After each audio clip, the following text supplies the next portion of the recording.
Spectrum scarcity is all the rage. What exactly does that mean? Welcome to NatSec MTech. I'm Professor Laura Donohue, the Scott K. Ginsburg Professor of Law and National Security at Georgetown Law and Director for the Center on National Security. Today, I sat down with Christian Hatten of Jenner and Block to discuss his practice relating to spectrum allocation and its ties to space. We also got to touch on, as usual, what keeps him up at night as we head into the final frontier. Christian, welcome to the show. Just to kick it off more generally, how did you end up in space? Yeah, absolutely. First off, before I start, I'm going to give my disclaimer that I always give, which is today I'm talking as a private citizen and as a space enthusiast, not on behalf of my law firm. So all the opinions that I speak about today are my own. But thinking about how I got into space law, it's really been something that I've always been interested in. I grew up in Houston. And NASA was my favorite place to go to on the weekends. I think my parents were very sick of taking me, but imagination has always been fired by space exploration and the imagery you'd see from Hubble when I was growing up. So it was always like my computer desktop background. When I came to law school, I did not know space law was a thing. But I found out here at Georgetown, they're having the activity fair when you first come as a new student, and there's a space law society. And I thought, wow, I really want to do that. So I took about every space opportunity I could while I was here in school. All of the space law classes. I was on a space law moot court team called Manfred Lax is the name of the competition. So I would say space law, being a developing field and being a pretty niche field, is not something that's going to fuel an entire private practice yet for an individual attorney. So I knew I just set my scope a little bit more broadly. And started getting into radio spectrum regulation, which is core to space activities, because if you can't communicate wirelessly with the spacecraft, there's no point in having the spacecraft. So as I got more into the larger telecoms worlds, both through school and my internships that I had during law school, a couple stints at the FCC, and then again at the International Law Office of NASA's General Counsel, I really tried to build my practice a little bit bigger so I could keep doing the space things, but also have kind of a lot of the adjacent regulatory work through the FCC and other agencies. So you've really worked at this intersection, right, of telecommunications, spectrum regulation, and space law, basically, Yeah. kind of in those interstices here. Yes. So thinking about, let's start with spectrum, which is really the lifeblood of modern communications, whether it's not just satellite to satellite or ground to satellite communications, but all communications. Can you talk a little bit about the biggest legal and policy challenges in terms of spectrum allocation and how we think about that? I don't know how well versed folks are in thinking about radio spectrum here. So if you'll indulge me, I'll give a little overview kind of what radio spectrum is and how it works. Anything that communicates wirelessly has to make use of the radio spectrum. I think most people will probably remember their science class where there's that graphic with a big spectrum, a line that goes from the radio waves to microwaves to infrared to visible light, ultraviolet, gamma rays. What we're talking about is the very low end of that spectrum, radio waves. And inside that piece of the band, the regulatory authorities around the world have subdivided this band into all of these little tranches, all of these little slices that they've allocated to different wireless services. And the reason for this being, you can't communicate on the same spectrum. Trying to communicate two different messages using the same spectrum in too close a proximity to one another, they're going to interfere with one another, and the message is not going to be received by the receiver. It's going to be receiving both of those messages at the same time. So there's this huge regulatory framework overseen by the FCC and the NTIA here in the US that governs who gets to transmit where on the radio spectrum. You can think of that the kind of the property of the licensee, although it's a natural resource, so it's not actually property given to these companies. But the coordination that is involved in making sure that all of these devices can communicate with one another, from your garage door opener to a bunch of people's Wi-Fi routers in the same apartment building, to the fact that you and I can sit next to each other and have our phones out and be watching completely different videos off our 5G mobile broadband. All of that is enabled by this really complicated regulatory regime below it. A lot of the work that the FCC does is to decide what's the most efficient use of this finite resource that is the radio spectrum? And it's a very valuable spectrum. So this is also a huge way that the government makes money with these kind of reverse auction processes where they take the available channels and people bid on them, and then the highest bidder will get the license and is able to deploy. So, speaking of changes, how is direct satellite to cell phone service going to change what's going on here? Oh, wow. Yeah, that's one of those things that's the biggest kind of question to me right now. So since the advent of the smartphone, or even before, I mean, since broadband became so important, wired or wireless, to our daily lives, internet access, um, you've heard a lot of talk about closing the digital divide. If you've paid attention to telecoms at all, I'm certain that you have heard this catchphrase at some point. And what that means is trying to get every American connected to the internet with a reliable signal. The problem with doing this through wireline, through fiber builds, used to be cable builds, right? Putting cable in the ground that ends up to your house, ties back to a hub, and goes back to the plant. Um, the problem with doing that in rural areas or doing it in places like Alaska that aren't developed is that it's extremely expensive to lay the cable, and in some cases to even get out there and do the projects. So there have been a lot of different solutions into how we're going to try to get reliable broadband to these rural areas. And there's been other solutions as well, fixed wireless, where you put up a tower somewhere and basically you're getting the internet. But everyone's very excited about satellite being a place where it can fill all of the gaps. Because when you're in space, you've got full visibility across the entire horizon line, right? So I think SpaceX right now claims that it covers something like 99.8% of the country with broadband service. If you wanted to order up SpaceX, I think people saw this as a way to close those gaps in the quickest way possible. The way that kind of plays in with the supplemental coverage from space, direct service to your cell phone, is the idea that why not do it with a cell signal, not just with a broadband, internet signal over normal satellite spectrum. So this will allow your handset, ostensibly, to see the satellites in space as the cell tower of old, right? And connect to it, transfer its data up to it. But there's a lot of technical challenges to this.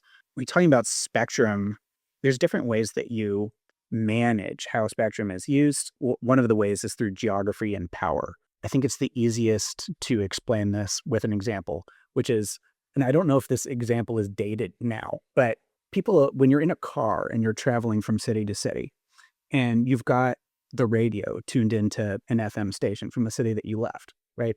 As you get further and further away from the city, you'll hear that signal degrade until you can't pick it up anymore. And then as you come closer and closer to a big city, you'll pick up the next signal. And that's a perfect example of frequency reuse.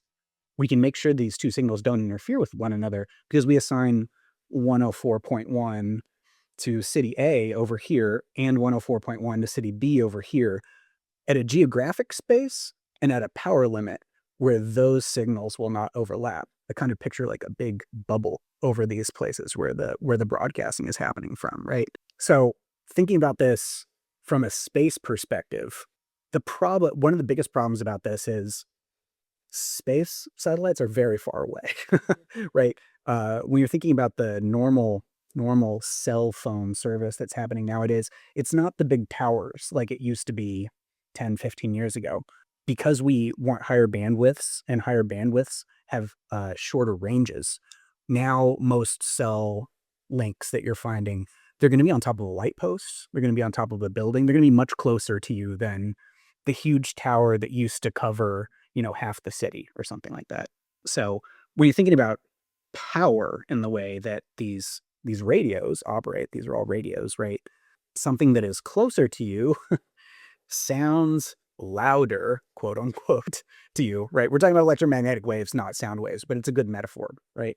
If I'm speaking at a certain volume and we're sitting right next to each other, you can hear me a lot better than if I'm speaking at the same volume and I'm 16,000 kilometers up in the air, right? So the one of the problems about trying to get a cell signal to the ground is how do we have that quiet signal be heard when there's all of these loud cells speaking in the same frequency right here on the ground? When you get out of cell service, That's what they're banking on, right? There won't be any cell towers that are close by for you to connect to. So you can hear that little signal that's way out there in space. So that's problem one, is we're trying to hear a communication from a handset that is used to sources that are much closer. Another problem with this is satellites bathe a huge swath of the country in their satellite beam.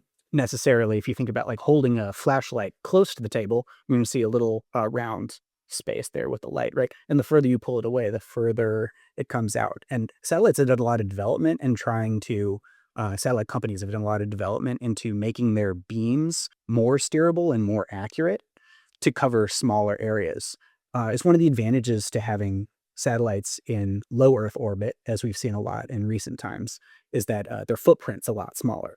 If you're way out in geostationary orbit, like a classical communication satellite, you can see the whole hemisphere of the planet. And having these satellites closer and able to have more accurate beams is something that's going to enable this service. The problem is actually in the licensing. So the way the SCS, I'm going to try to use as few acronyms as I can, but telecoms practice is an alphabet soup for certain. Supplemental coverage from space, which is kind of a very awkward way to say it anyway. What this policy does is allow satellite operators to use spectrum that's usually allocated to mobile providers on a secondary basis. And what a secondary basis means? All the allocations that the FCC makes to these different services, mobile broadband, satellite, et cetera, they're on a primary basis. If you're on a primary basis, that means that's the type of spectrum this operation is allowed in. If you're on a secondary basis, you're allowed to use the spectrum, but you can't interfere with any of the primary users. So it's going to be a technical challenge for the satellite operators with these big, wide beams to think, how can I not interfere with different mobile operators that, might not, they might have a territory that's not the size of my beam.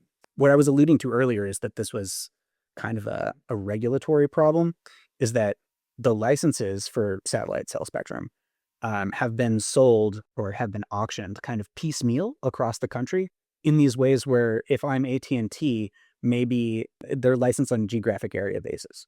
So maybe AT&T has the what we call like the AWS-1 A block. That means their little slice of the spectrum, their channel, right? Maybe they have it in this territory, but next door they have the D block, and next door they have the E block. So which one is the satellite operator supposed to transmit on? Because if they have a partnership with AT&T, because their competitor probably has the A block and the one that they have the D block license in, etc. Do we have satellite spectrum speculators? Have people bought up parts of this and then they lease them out and they're just the middleman that owns the rights to it? There absolutely have been those types of issues. The FCC tries to put some safeguards in space during the auction process to make sure that people can find access to spectrum and are bona fide purchasers of the spectrum. Well, let's look at that for a moment. Yeah. What is a bona fide? Is it somebody, because if there's too much leeway given here, right, you could see it used, for instance, for political purposes or for personal purposes, right? So how much leeway, I'm assuming it's the FCC that makes this determination. Yeah. How much leeway do they have to decide you get it, but not you? So I want to caveat this first by saying I'm not really an auctions attorney, but I do have a basic knowledge of the process. The number one safeguard against that is the person who bids with the highest bid is going to get the license. So speculators could have the highest bid. They're first usually made to go through a process where their qualifications are assessed to make sure that they can make good use of the spectrum, because it's a very valuable natural resource. Spectrum is held in the public interest and allocated or assigned by the FCC in the public interest. So it doesn't belong to anyone. If the FCC does not think you're using your spectrum in the public interest, they will take that license away and reassign it to someone else, right? The FCC has tried to put some rules in place for some of these auctions that are license restrictions, like you can't assign this license in the first 6 years of having it, or something of that nature, in order to kind of deter speculation. I don't know how effective that's been, frankly. But like I said, not my huge area of expertise. So just two subsidiary questions on that, innovation and national security. Is the little guy or girl barred from competing in this area because you have to have so much money in order to buy part of the spectrum? That's the first question. Mhm. Second, what about non-US holders of US spectrum? What does that process look like? Is there a CFIUS-like procedure that's gone through, or a FARA-type procedure? Or, how do we think about US versus non-US holders of the US spectrum, particularly when there could be some of the implications Mhm. of a finite resource to the United States? Yeah, so this, I mean, you've pointed out the specific reason why why spectrum is so highly regulated, and let me answer the first question first here. Certainly, telecoms is an area where there's a high barrier for entry. It's extremely capital intensive to build these types of communication networks, particularly satellite networks. One of the reasons we've seen such an explosion in satellite in the previous 10 years is SpaceX, and the fact that launch costs were reduced dramatically by the fact that they can reuse their rockets. And that lowered the barrier for entry. For a lot of academic uses, for a lot of smaller companies, a lot of smaller startups, they can get their infrastructure to space a lot easier now. One of the other developments that's kind of lowered the barrier for entry is the fact that there's been such a growth in the low Earth orbit section of the satellite industry. Back in the 70s or something, we were talking about these huge communication satellites that are sitting way out in geosynchronous orbit. And this means you're sitting there, you're always over the same place of the planet because you're just far enough out that you rotate at the same speed as the planet. That was great for the type of communications we were talking about earlier, where you need some broadcast links from the other side of the planet and broadcasting a huge amount of content to all of these areas at once. Those satellites are also massive and extremely expensive. I mean, we're thinking about like larger than a school bus, hundreds of millions of dollars. It's a huge investment to get a satellite out to geo. Now, in low Earth orbit, we see small satellites being launched all the time that are the size of like a box you would get from Amazon, or like a furniture box, more or less, right? And that's allowed a lot more. I mean, it's certainly cheaper to build that satellite, and now it's cheaper to get it to space. So it's allowed all these different types of missions that would previously have been unthinkable for a small company. So I think the barriers are trending to be lower. You asked me this question in the context of auctions. I think it's harder to compete in auctions without a deep So you can get up pocket there, you just can't talk back to Earth. So, and the Yeah. idea is send up any shoebox you'd like, but you just can't actually get it back. Well, that's actually I mean, that's something you can't do, which is why that's important. I mean, the FCC, you have to hold an FCC license before you can be launched, because as you mentioned, there's no reason to just launch a brick into space. Especially with the type of congestion and debris concerns that we have today. So you have to hold an FCC license to do that. It's a long and arduous process to get one often. It involves international coordination with the ITU, which I can get a little bit more into if you'd like. Um, Talk a little bit more about allocation and assignment. But I wanted to answer your second question too. Can you remind me? It was a national security concern. So what happens if it's a non-US person that is putting satellites up there and using using our spectrum? Yeah. So the Communications Act forbids foreign governments from holding FCC license. So that's not a concern from a government perspective. Foreign ownership is certainly allowed. If you have above a certain percentage of foreign ownership, it goes through a rigorous review process through something that used to be called Team Telecom and now has a very long and complicated name. It's like the Committee for Participation in the Telecommunications Industry. I'm still going to call it Team Telecom because that's what it used to be. It's a multi-agency process like CFIUS, and they're going to evaluate where the ultimate ownership of this license is going to lie, because they have that public interest standard. The FCC has this public interest standard. They can't issue a license if they don't find it in the public interest. So certainly in private practice, I mean, there's a fair amount of counseling that we do about people's ownership structures and what they should expect from a regulatory perspective if they're going to pursue an authorization.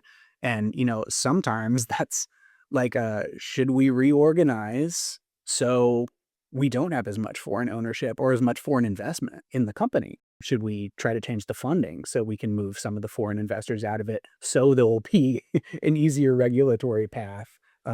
to grant. So that's something that's highly scrutinized both by the FCC and multi-agency review. And it takes a bit of time too. So companies should be aware of what they're signing up for if they've got some foreign ownership in their ownership tree. So a bit of time, like a week, a month, a Oh, year, a decade. Yeah, we're talking about months here. So yeah, I mean, it's always hard to say with these types of things, especially nowadays with so much in the government in flux. But I would used to have expected like a 6 to 9 month process for that review. And it basically puts your FCC license on hold while that's being determined. So before we leave the category of too much stuff in the sky, which is what I put your cell tower pollution almost concept in, like if satellites can't get through all of the pollution on the ground, or on the other hand, this interface, the problem of direct satellite, how big the footprint is of that and whether it can impede other satellite signals from getting to the ground. What about just too much hardware, right? So if you're talking about putting up, so for instance, microsatellites, I mean, you've talked about a school bus size, but what if we put up a bunch of, 5 inchers Hmm. or 3 inchers, right? And how do we think about spectrum allocation and interference and spectrum allocation that might be caused by too much debris in the sky, either active debris in the sense that it's performing some alternative function, or inactive debris, a decommissioned satellite or something that is no longer has the wherewithal, or for that matter, satellites that can be directed and maneuvered while in space. Okay, there's a lot there. I will say orbital debris, certainly one of the things that I considered like what I was most interested in while I was in law school. So I've done a fair amount of thinking about it. I mean, the major threat from the amount of satellites that we're launching these days is the physical threat to each other. And the fact that companies also often don't have or unwilling to provide a lot of information about their operations to their competitors. I'm sure you understand why. It's part of some like counseling that I try to do as a practitioner is telling companies, I know how you feel about regulators, but space is different because we all have to be up there and coexist with one another. So trying to get people to share more of their orbital data and more of their operational data so it can contribute to space safety awareness. And I think this has been a focus of the commission for the previous decade or so, which is actually very interesting because the FCC does not have explicit authority to control orbital debris. They've kind of used a jurisdictional hook to being like, well, we regulate the radio signals that go to these satellites, so orbital debris is necessarily a concern about this. There's a lot of argument in the industry about Let's pause on this just a second. yeah. Who's in charge of orbital debris? Is it NOAA? Is it NASA? Is it FCC? Like who gets the short stick? So it's an open question, I think. The FCC has certainly taken the most moves towards putting things on the books and making rules about orbital debris. Just this past year, they updated the rule about how long you had to deorbit your satellite after its mission is over, and they reduced that from 25 years down to 5 years. So what that is going to do is force designers to think about how is my end of life process going to work. Frankly, something all operators should be thinking about. When you're way out there in GSO, very far away from the planet, this often means using the last of your fuel to push yourself out to what we call a graveyard orbit, where you're not going to be in the way of anything else. For things that are in low Earth orbit, there's actually still atmospheric drag that's affecting your satellites. So a lot of times you can count on that. And this is something, the big like SpaceX and people have been launching all these satellites. They have it calculated out for how long their satellite is going to be dragged down back into the atmosphere. And they calculate kind of the risk of injury or collision based on these type of calculations. Sometimes not as effectively as one would like, based on recent news Yeah, stories. I mean, there's certainly always a risk of like an uncontrolled satellite or losing control of a satellite doesn't get to the orbit that you want it to be in. And that's going to be a risk of continuing to launch thousands of satellites. I mean, 2000 we had 1,000 satellites in space, and now I think we're approaching 13,000, and showing no signs of slowing down. So there's a lot of opportunity for collision up there. You also mentioned about the spectrum degradation.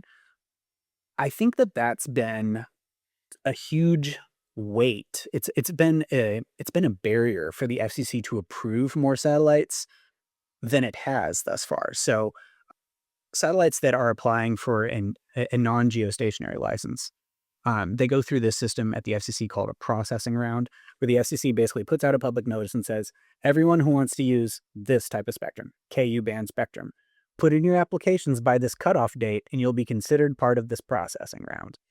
And then they consider those applications. They grant the licenses if everything's in order, and then they'll open. Well, ostensibly they say we're opening another KU round after they receive another application for the same band, and then all of those people are in the next processing round.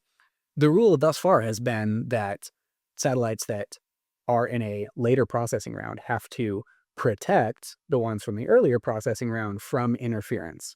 So basically, the FCC has asked them to design their constellation or their satellite communication in a way where it does not disrupt the earlier in time satellite operators. There's been a huge amount of debate and a huge amount of disagreement over how to measure that interference threshold. There's always going to be regulatory oversight once the license is given to see whether folks are operating consistently with the terms of their license. But it'll be interesting to see what solutions the FCC tries to come up with for streamlining these things, the licensing process, that is.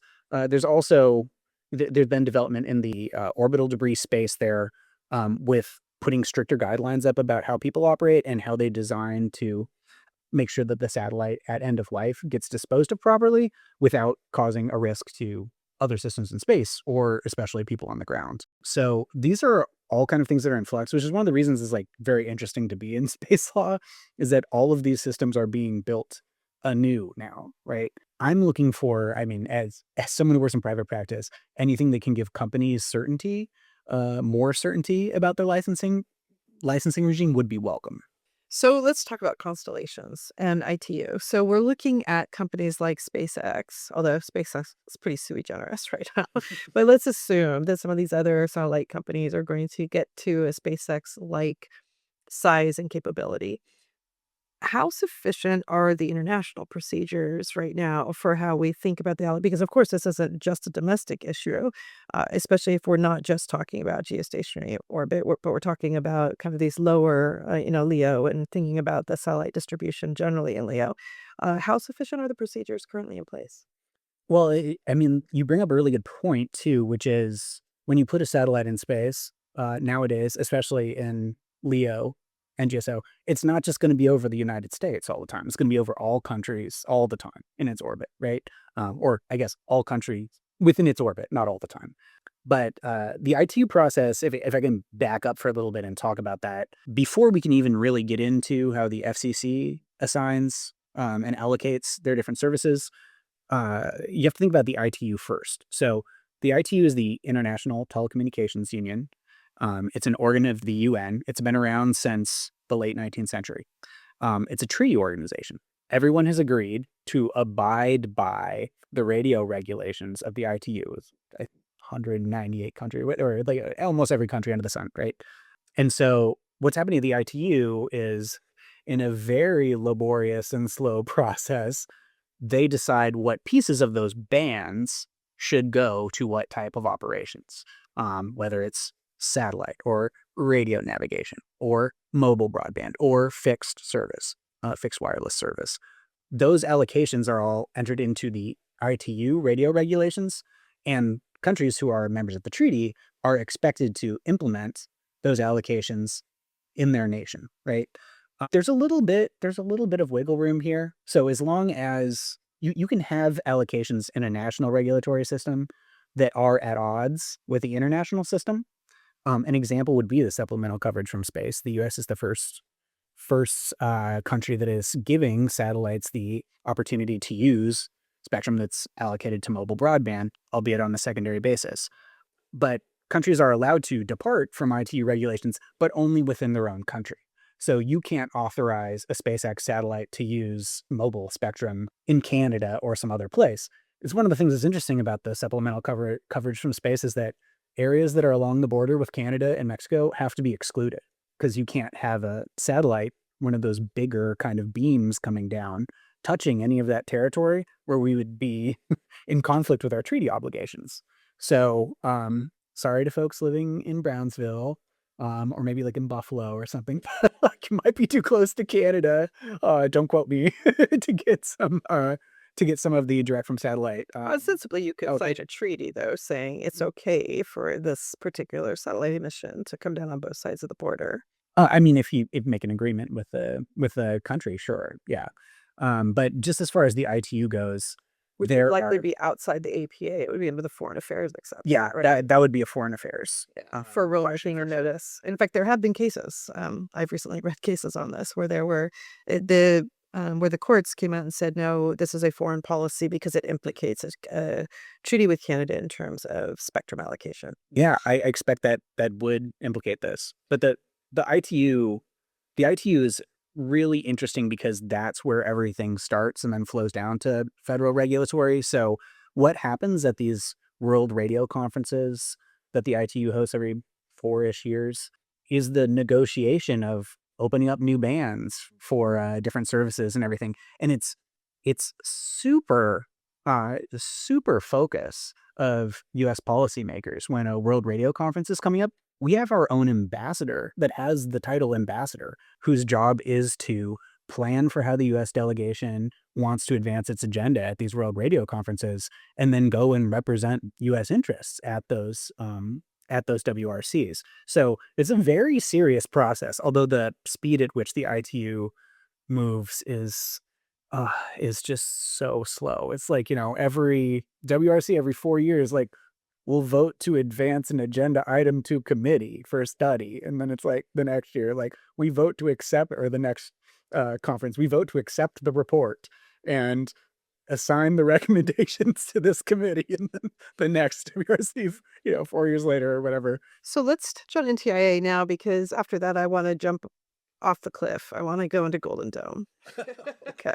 And how we should think about Golden Dome, and it particularly in light of its heavy reliance on orbital sensors and communications links, and how feasible it is, right, to ensure spectrum access for this kind of a program and what the implications would be. But before we get there, speaking of alphabet soup, the number of regulators that we have for all of this, can you just walk us through? You've mentioned the FCC, but of course, we also have NTIA, we have NOAA, we have NASA. Can you just walk us through the regulatory environment for spectrum use? Certainly. So the major spectrum managers in the US government are the NTIA and the FCC. The division of labor is defined by the fact that NTIA manages government spectrum that is allocated to the government, and FCC manages commercial spectrum. The US government is actually the largest user of spectrum, is the largest user of the radio waves. So there's often a administrative conflict between NTIA and FCC because the FCC's job is to push innovation and to make sure radio waves are used in the public interest. NTIA's objective is to make sure that the federal agencies have enough spectrum to meet their needs. And it has caused problems. Before I get into that, I'll touch on the other agencies that you just mentioned. So NOAA does a lot of weather sensing. So there's a section of space operations that's referred to as Earth observation. And that's usually the province of NOAA. So because NOAA is a government agency, that's going to fall under any federal systems that are operating in Earth exploration are going to go through NOAA, right? But they have a regulatory duty in the sense that there are some regulations about what type of Earth observation you can be doing, sensitive areas and things like that. But generally, they're not managing like a launch license or like a spectrum license. That would still be the province of NTIA for a federal user and FCC for a commercial user. You also mentioned NASA. As an alum, I will tell you, we will swear up and down we are not a regulatory agency. But the fact of the matter is, NASA weighs traditionally, NASA has weighed very heavily on government decisions about anything space related. They're the space experts in the US government. So you see, NASA puts out the orbital space debris mitigation plan, best practices about what folks should be doing to limit orbital debris and mitigate risk there. That has been adopted by the FCC as the type of standards we should be looking towards for their orbital debris rules. So NASA has a lot of influence on kind of the policy decisions that the agencies are making, and so often are consulted for any type of operation that might interfere with a NASA operation. They'll become kind of a holdup on that. And there's a whole committee process. It's called the IRAC process, Intergovernmental Radio Advisory Committee, I think. But when there's a conflict between like a commercial user who's applying for an FCC license and spectrum that is used by a government user, it has to go into this deconfliction process. And that's a process that's run by NTIA.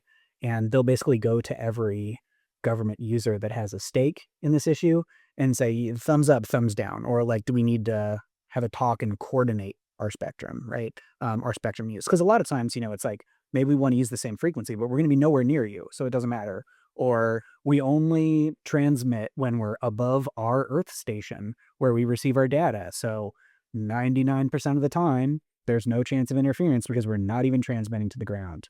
Those type of issues will play out there. There's been it was actually the subject of my my very first paper that I wrote during law school was the spectrum management conflict between NTIA and FCC. So I have some thoughts on this because I mean, I don't think the current process is super efficient.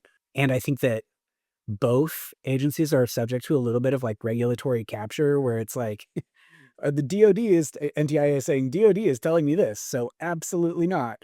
And FCC is like, look at all the public interest benefits of this use. Like, you need to tell DOD to shove off. It's not great. There was a new memorandum of understanding between the two agencies pretty recently that aims to make everyone feel a little bit better about the relationship. I can't say that it when you read it word for word that it made any substantive changes to the relationship. So that's the world that we live in right now. If you've got a commercial use, a lot of times you'll find this the FCC licenses experimental uses, like people testing technology. A lot of times commercial companies are testing military technology, right? So they're going to design that technology to use military spectrum that's assigned to the Department of Defense or Department of War now, I suppose. Um, so those applications will always go to this committee to basically have, I'm going to say DOD, give their thumbs up and say, yeah, you can do that during these limited times in this limited area where you're testing this thing because you're not near any air bases. You're not near anywhere where we're going to be using the spectrum. So the IRAC process is run by NTIA. Yeah. I see. And so even if FCC has approved something under certain conditions, it gets sent over to IRAC. Well, when I say NTIA is in charge of IRAC, they convene IRAC. FCC and NTIA are supposed to be, kind of co-equals in this process, which is the nexus of the problem, right? It's like someone needs to be in charge and make the decision. We experimented during colonial times with dual executives, and it is not a successful enterprise. And that's always been my concern about NTIA and FCC. So I think this is certainly not a problem others are unaware of. I've seen Congressional Research Service report after report about this and going back years and years. So I don't know, maybe not our most pressing issue at this moment, but certainly something I'd like to see. On the other hand, we have Golden Dome, right? So you're gonna have to tell me about the details of Golden Dome, which I've only anybody knows. I've only encountered from news articles. So yeah. Okay, so what implications are there in terms of spectrum management if we're thinking about putting a system in place with multiple sensors, multiple satellite-based communication systems or ground-based using satellites, in terms of creating this protective sphere over the United States? What implication would this have, both in terms of our international arrangements and our domestic regulatory arrangements? So I'm imagining, anything that gets designed for this Golden Dome, and of course, this is like pure speculation on my point here right now. As we were saying, these things are going to be designed to operate in military spectrum. I mean, certainly there are many, many, many satellites operated by our defense infrastructure right now that are looking for telltale signs of launches across the globe. I imagine we can see every inch of the planet at all times, right? So in that sense, it wouldn't be new. The fact that we're putting a lot more up there goes to the physical concerns about orbital debris that we were talking about earlier. I think this is a good point to talk about Why radio spectrum is important in national security, though? Because you don't need to have a physical object to damage a satellite. You don't need to launch a missile from the ground and blow up a satellite, which you might have seen a few years ago. There was an ASAT test by Russia that caused a lot of debris, and the world community was very upset about it because all that debris can damage something, but you don't need a missile to do that.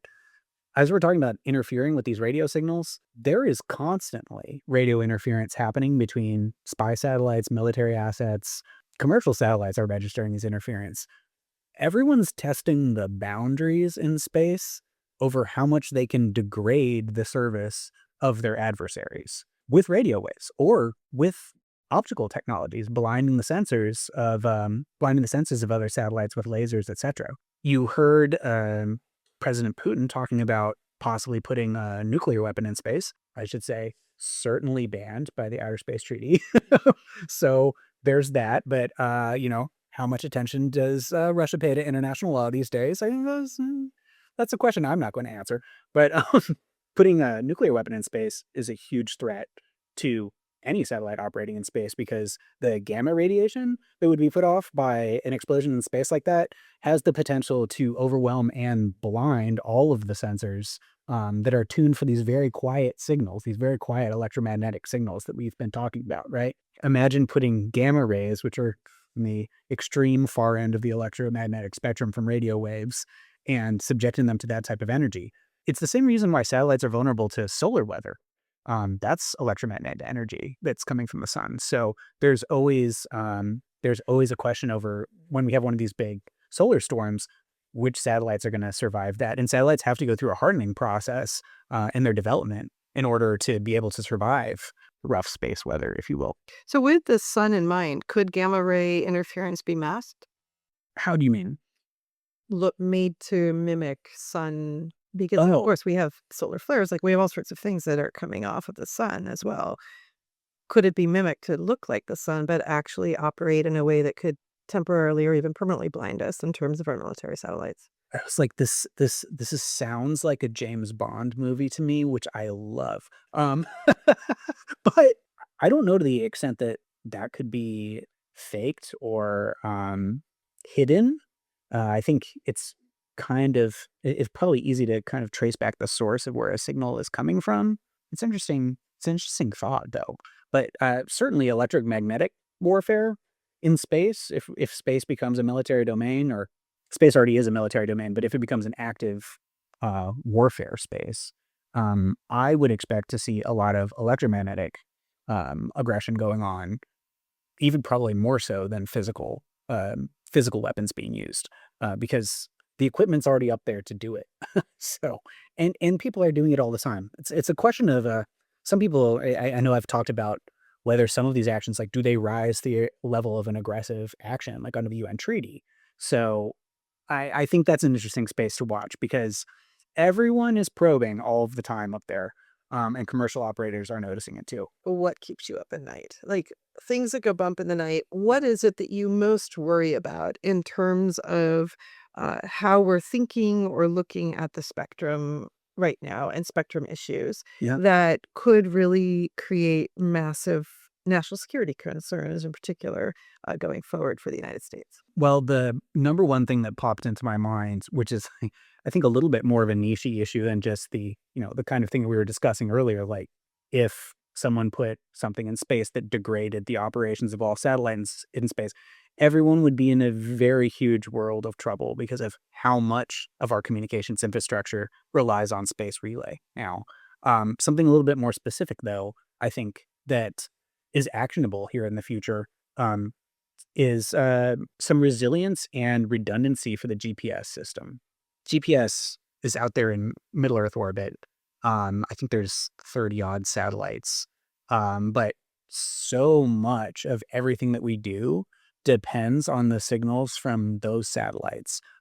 We're talking about military operations. We're talking about me driving to the correct location for my friend's birthday party. We're talking about agricultural units that operate autonomously and are harvesting food, relying on GPS signals. We're talking about planes in flight, radio altimeters. It's just staggering to me how much of our infrastructure is built on the ubiquitousness and the fact that that signal is always here, and the fact that it relies on less than 100 satellites out there in middle Earth orbit, right?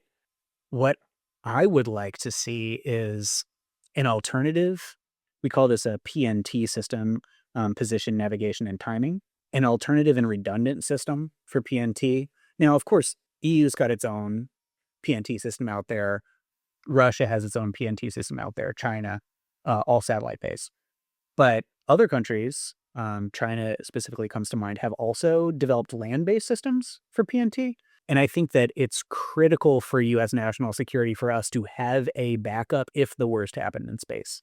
I don't know if you've seen the movie Gravity, with the big kind of set of dominoes falling as all the satellites wreck each other and space becomes impassable with debris, right? Do I think that is a likely scenario anytime soon? I certainly hope not. But if something like that happened, or if, aggressive action, if some type of war opened with an adversary that wanted to degrade our GPS capabilities, our satellite capabilities, we don't have a backup right now. That's something that can be solved with a terrestrial system, just building towers all over the U.S., using triangulation and timing to give people their location. I would sleep a lot better at night if there were an alternative to GPS, as fantastic as that system is. Thank you so much. This was such a pleasure to have an opportunity to just talk to you and to hear all about the issues that are associated with telecommunications, with spectrum regulation, with space law, with all of these areas. Thank you for coming, and I hope we have an opportunity to talk again soon. Thank you so much. I enjoyed it. As mentioned earlier, Christian is in practice at Jenner & Block, and I thank him for taking the time to come on the show and discuss a whole spectrum of issues. Join us next time as we delve further into outer space.